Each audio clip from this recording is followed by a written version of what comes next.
नमस्कार दोस्तों, स्वागत है यूट्यूब के हमारे एसके पॉइंट चैनल पर। और फ्रेंड्स, आज हम लेकर आए हैं बाल विकास एवं शिक्षा शास्त्र के मोस्ट 30 इम्पोर्टेंट क्वेश्चन को। और ये 18 सितंबर 2016 में पूछे गए अति महत्वपूर्ण प्रश्नों का संग्रह है। तो फ्रेंड्स, आप वीडियो को शुरू से लेकर अंत तक ज़रूर देखें ताकि आने वाले 31 जनवरी को आप एग्ज़ाम में बढ़िया से बढ़िया प्रदर्शन करके आएँ तथा अपनी एक सीट पक्की ज़रूर कर लें। तो फ्रेंड्स, आपसे रिक्वेस्ट है कि चैनल पर यदि हमारे पहली बार हैं तो चैनल को सब्सक्राइब कर ले, बेल की घंटी को दबा दें और दोस्तों में शेयर करना ना भूलें ताकि आपको हमारे नए वीडियो का नोटिफिकेशन समय से पहुंच सके। तो चलिए फ्रेंड्स, वीडियो की शुरुआत करते हैं। और आज का ये हमारा पहला क्वेश्चन है, निम्नलिखित में से कौन सा अधिगम के आकलन को उजागर करता है? तो हमारा आंसर हो जाएगा ऑप्शन नंबर 2। शिक्षक विद्यार्थियों की चिंतन प्रक्रियाओं पर ध्यान देने के अलावा उनकी अवधारणात्मक समझ का भी आकलन करता है। ऑप्शन नंबर 2 आंसर हो जाएगा फर्स्ट का। नेक्स्ट क्वेश्चन सेकेंड है, बाल केंद्रित शिक्षा शास्त्र का अर्थ है बच्चों के अनुभव और उनकी आवाज़ को प्रमुखता देना। Option number 2। नेक्स्ट क्वेश्चन पर चलते हैं। नेक्स्ट क्वेश्चन है 3, निम्नलिखित में से कौन सा कथन भाषा और विचार के बारे में पियाजे और वाइगोत्स्की के दृष्टिकोण का सही वर्णन करता है? तो हमारा ऑप्शन नंबर फर्स्ट आंसर हो जाएगा। पियाजे के अनुसार पहले विचार जन्म लेता है और वाइगोत्स्की के अनुसार भाषा का विचार पर भारी प्रभाव पड़ता है।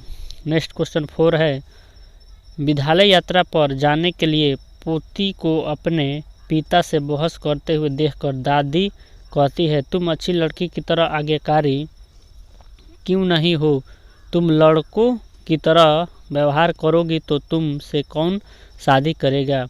यह कथन निम्नलिखित में से किसको प्रतिबिंबित करता है? तो 4 का आंसर हो जाएगा ऑप्शन नंबर 1, लड़कियों और लड़कों के स्वभाव के बारे में विरुद्ध धारणा। चलिए नेक्स्ट क्वेश्चन 5 पर चलते हैं। और 5 नंबर क्वेश्चन कह रहा है कि आकलन के बारे में निम्नलिखित कथनों में से कौन सा कथन सही है? तो कथन है कि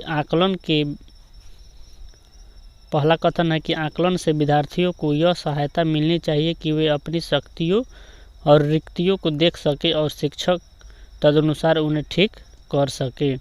बी में है, कथन नंबर बी है, आकलन तभी सार्थक होता है जब विद्यार्थियों का तुलनात्मक मूल्यांकन भी हो। कथन सी है, आकलन केवल स्मरण शक्ति का ही नहीं, बोधन और अनुप्रयोग का भी होना चाहिए। और कथन डी है, आकलन तब तक उद्देश्यपूर्ण नहीं हो सकता जब तक उससे भय और चिंता का संचार न हो। तो 5 का आंसर हो जाएगा ऑप्शन नंबर 4, ए और सी। ऑप्शन नंबर 4 आंसर हो जाएगा।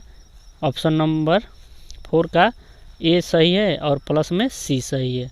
चलिए नेक्स्ट क्वेश्चन पर चलते हैं। नेक्स्ट क्वेश्चन 6 है कि शिक्षा का अधिकार अधिनियम 2009 के अनुसार विशेष आवश्यकता वाले बच्चों को पढ़ाना चाहिए। तो 6 का आंसर हो जाएगा ऑप्शन नंबर 3, समावेशी शिक्षा व्यवस्था में इस प्रावधान के साथ कि उनकी व्यक्तिगत आवश्यकताओं की पूर्ति की जा सके। ऑप्शन नंबर 3 आंसर हो जाएगा 6 का।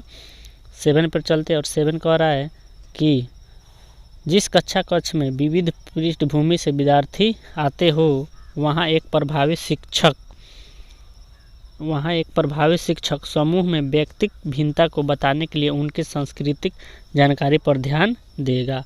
8 नंबर क्वेश्चन पर चलते हैं। और 8 नंबर है, निम्नलिखित विकास के सिद्धांतों का उनके सही वर्णन से मिलान कीजिए।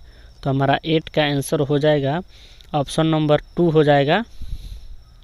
ऑप्शन नंबर 2, समीप दूरभिमुख दिशा ए का 5, यानी कि सरल से जटिल की ओर वृद्धि। बी में है सिरह पदाभिमुख शिक्षा, तो ये हो जाएगा सिर से पैर का क्रम 2 हो जाएगा। बी का 2, अंतर्व्यक्तिक विभिन्नताएं, तो ये हो जाएगा भिन्न भिन्न बच्चे भिन्न भिन्न दर से बढ़ते हैं।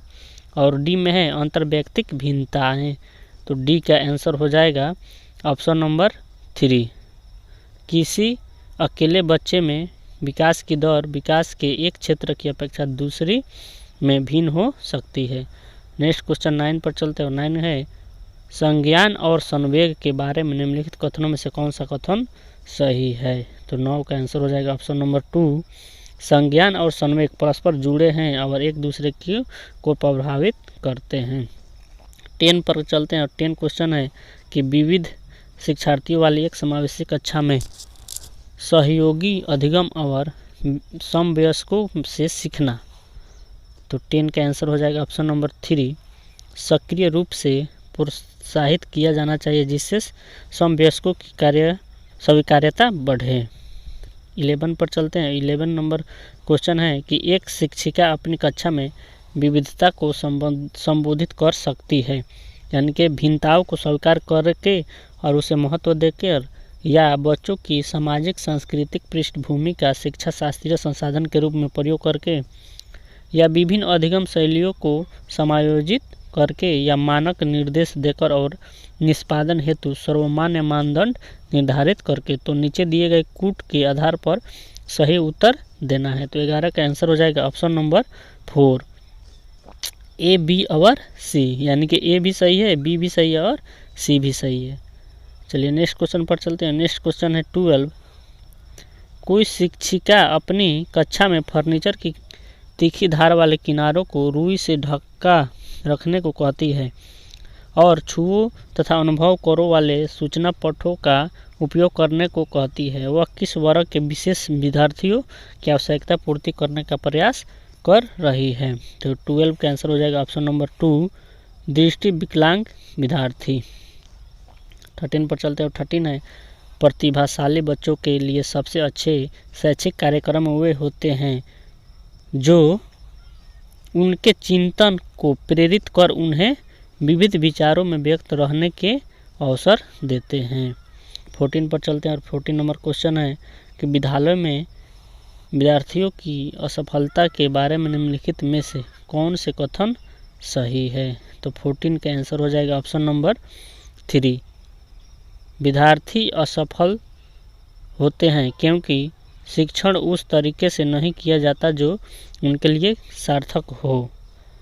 15 पर चलते हैं और 15 नंबर क्वेश्चन कह रहा है कि दो विद्यार्थी एक ही अवतरण को पढ़ते हैं फिर भी इसके बिल्कुल भिन्न अर्थ लगाते हैं, उनके बारे में निम्नलिखित में से क्या सत्य है। तो 15 का आंसर हो जाएगा ऑप्शन नंबर 3 संभव।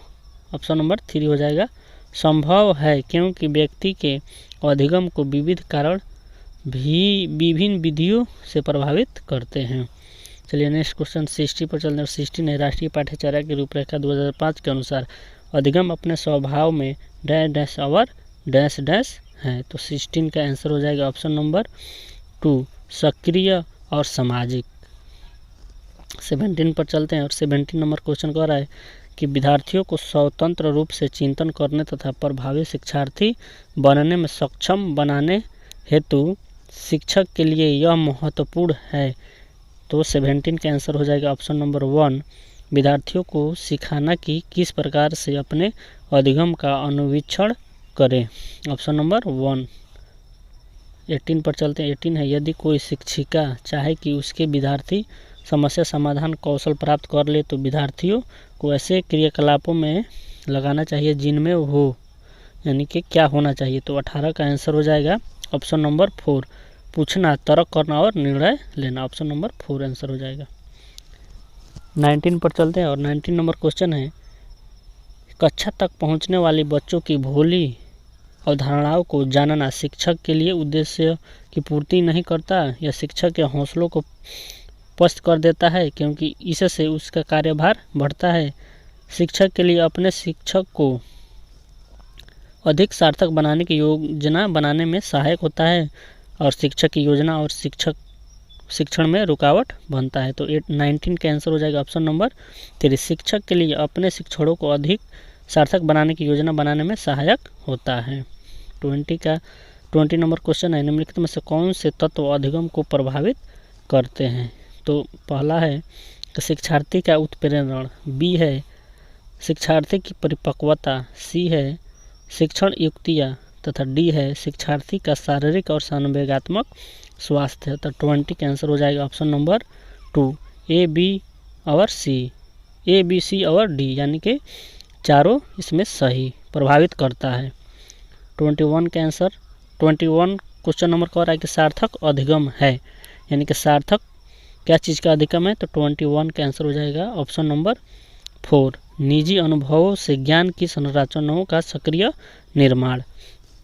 22 पर चलते हैं। 22 है विद्यार्थियों के प्रभावशाली अधिगम के लिए निम्नलिखित में से कौन सा शिक्षक के प्रारंभिक कार्यों में से एक नहीं है, तो 22 का आंसर हो जाएगा ऑप्शन नंबर 2, विद्यार्थियों को उद्देश्यात्मक विधि से सूचना प्रदान करना, उपदेशात्मक विधि से सूचना प्रदान करना। 23 नंबर क्वेश्चन कह रहा है कि विकास के सिद्धांतों के बारे में निम्नलिखित में से कौन सा कथन गलत है, तो 23 का आंसर हो जाएगा ऑप्शन नंबर 4 गलत है। विकास एक परिणात्मक क्रिया है जिसका ठीक ठीक मापन हो सकता है। 24 नंबर क्वेश्चन कह रहा है कि दाएं डैश तथा दाएं डैश विशिष्ट अनयोन या क्रिया का परिणाम विकास के विविध मार्गों और निष्कर्षों के रूप में हो सकता है, तो 24 का आंसर हो जाएगा ऑप्शन नंबर 1, वंश अनुक्रम और पर्यावरण। नेक्स्ट क्वेश्चन 25 पर चलते हैं। 25 कह रहा है कि विद्यालय और समाजीकरण के बारे में निम्नलिखित में से क्या सत्य है, तो 25 का आंसर हो जाएगा ऑप्शन नंबर 2, विद्यालय समाजीकरण का एक महत्वपूर्ण कारक है। 26 पर चलते हैं। 26 है जीन पियाजे के संज्ञानात्मक विकास के सिद्धांत के बारे में निम्नलिखित कथनों में से सही कथन कौन सा है, तो 26 का आंसर हो जाएगा ऑप्शन नंबर 2, पियाजे का तर्क है कि संज्ञानात्मक विकास चरणों में आगे बढ़ने की अपेक्षा निरंतर होता है। 27 नंबर क्वेश्चन है जीन पियाजे के द्वारा प्रस्तुत संरक्षण के प्रत्यय से तात्पर्य है कि कुछ भौतिक गुण धर्म वही रहते हैं चाहे बाहरी आकृतियाँ बदल जाए। 28 नंबर क्वेश्चन है हार्वर्ड गार्डनर के बहुबुद्धि सिद्धांत के अनुसार निम्नलिखित का मिलान कीजिए, तो इसमें मिलान करके बताना है, तो हमारा 28 का आंसर हो जाएगा option number 3, option number 3 answer हो जाएगा, यानी कि संगीतात्मक हो जाएगा 4 हो जाएगा, वायलिन वादक और भाषिक हो जाएगा 2, कवि अंतर्वैयक्तिक हो जाएगा 1, चिकित्सक और स्थानिक हो जाएगा मूर्तिकार। चलिए नेक्स्ट क्वेश्चन पर चलते हैं। नेक्स्ट क्वेश्चन है 29 लेव वाइगोत्स्की के अनुसार, तो 29 के अनुसार ऑप्शन नंबर 1 होगा, लेव वाइगोत्स्की के अनुसार भाषिक विकास मानव चिंतन के स्वभाव को बढ़ा देता है। और आज का इस वीडियो का अंतिम क्वेश्चन है 30 नंबर, लॉरेंस कोलबर्ग के नैतिक तर्क के सिद्धांत की अनेक बातों के लिए आलोचना की जाती है। इस आलोचना के संदर्भ में निम्नलिखित में से कौन सा कथन सही है, तो ऑप्शन नंबर 4, कोलबर्ग ने अपने अध्ययन के मूलतः पुरुषों के नमूने पर आधारित रखा है। तो फ्रेंड्स इस वीडियो में आज के लिए बस इतना ही। वीडियो अच्छी लगी होगी तो बेल की घंटी को दबा दे, चैनल को सब्सक्राइब कर ले और अपने दोस्तों में शेयर जरूर